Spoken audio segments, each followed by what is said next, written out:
Here's a really quick summary of how God ministered his word to my heart this morning through Acts chapter 14. I saw how Paul and Barnabas healed a lame man. He drew attention through this miracle of all the Romans and the Greeks in the area, and they actually thought their gods had come to visit them.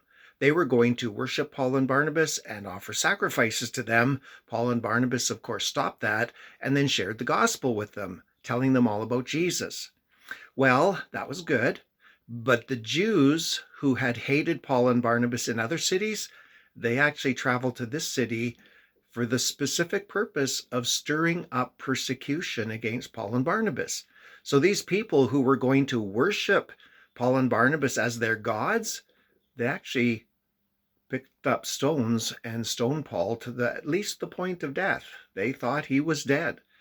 Paul got up, went back into the town, met with the believers, and then two things really stood out.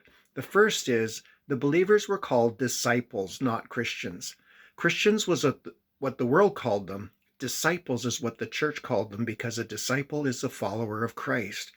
But then we see that everywhere Paul went, no matter what happened to him, he kept seeking to do the Great Commission, to make disciples of all nations, baptizing them in the name of the Father, the Son, and the Holy Spirit, teaching them to observe and obey everything Jesus commanded. He appointed elders to lead the way in that in every church.